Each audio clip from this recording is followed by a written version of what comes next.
अगर मैं आपसे कहूं कि बंगाल में आईपीएस अजय पाल शर्मा को घेरने वालों का हश्र क्या हुआ, आज जानोगे ना तो शॉक हो जाओगे।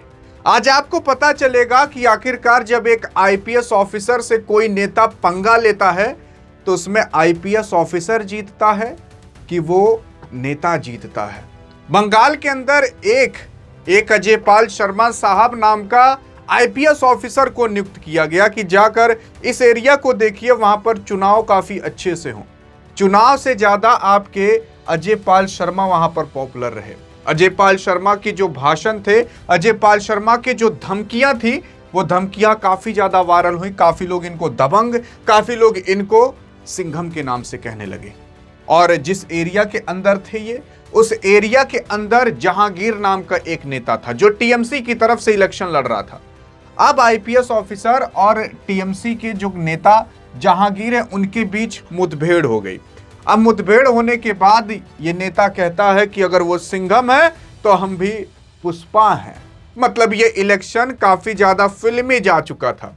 अजय पाल शर्मा के बारे में लगता है ये बंदा जानता नहीं है, नहीं तो ऐसा कहता नहीं। अजय पाल शर्मा अगर अपने पा गया तो मैं आपको बताऊं क्या किया है। अरे बहुत ज्यादा नहीं किया है, बस 300 एनकाउंटर किया है, 300। और 12-24 महीने के अंदर 100-200 एनकाउंटर करता रहता था।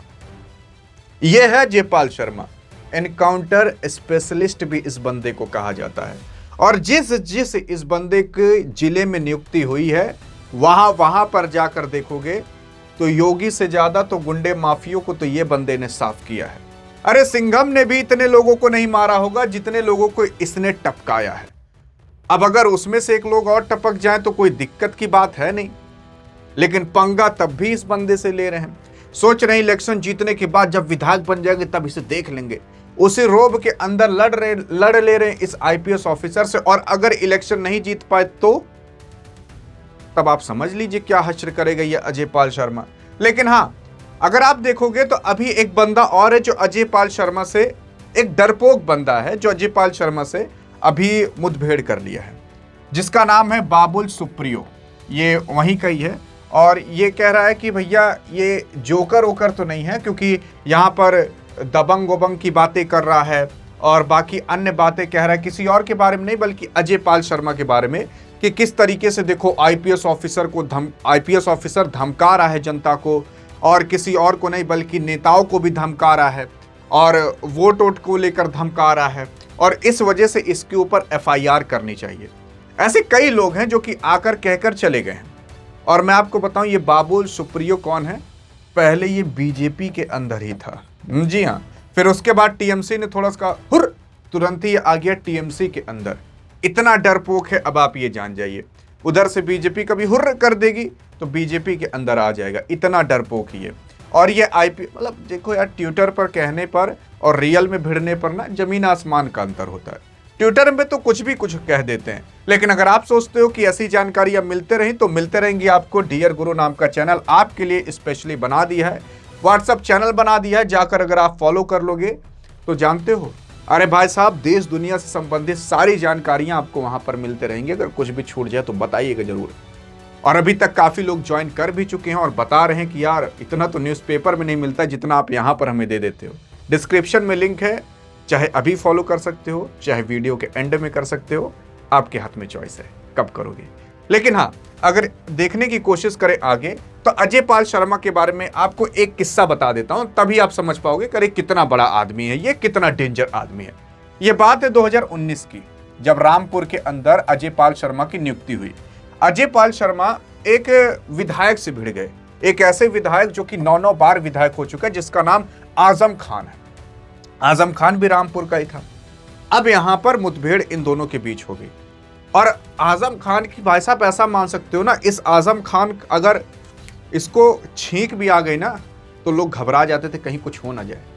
अगर इस बंदे को हल्का सा गुस्सा आ जाता था ना तो पूरा एरिया घबरा जाता था, अब कौन टपकने वाला है। उसी के साथ साथ ये आजम खान मतलब इतना डेंजर आदमी था कि आप जाकर पूछ सकते हो आजम खान कौन था, इतना डेंजर आदमी था।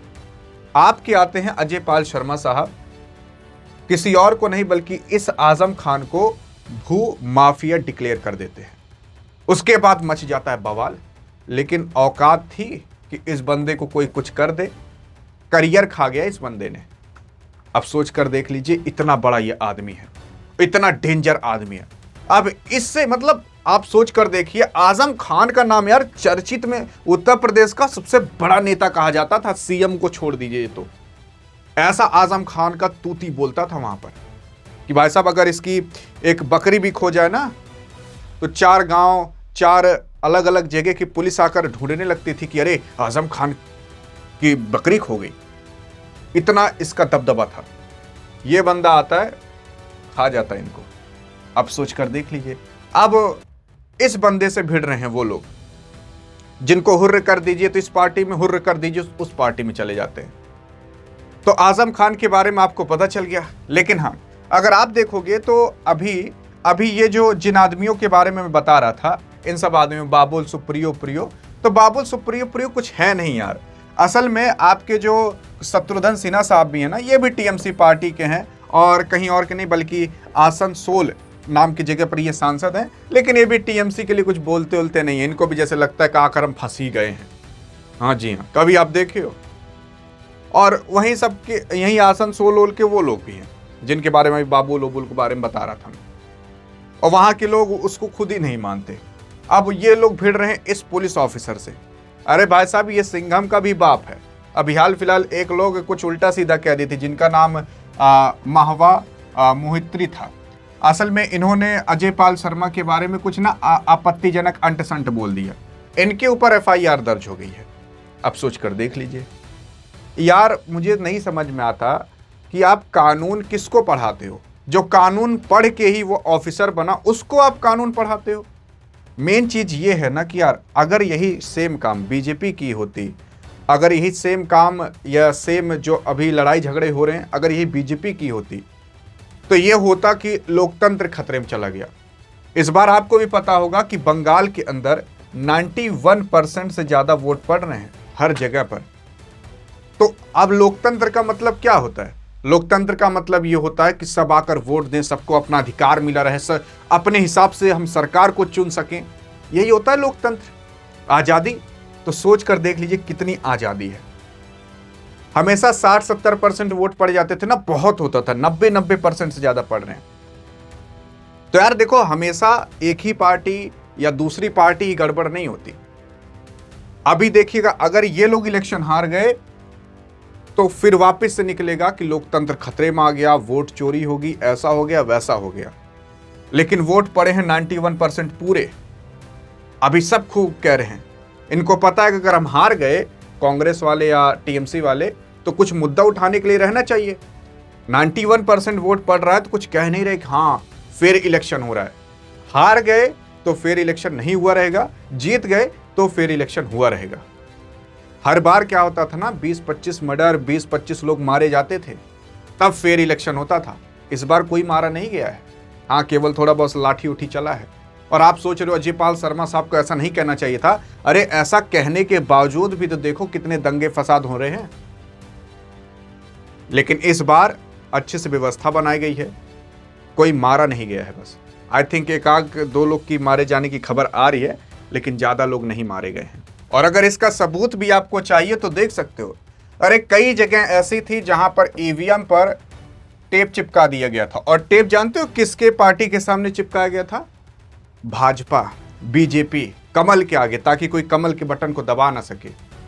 अब आप नहीं कहोगे कि फेयर इलेक्शन नहीं हो रहा, वोट चोरी ये लोग ऐसे कर रहे हैं।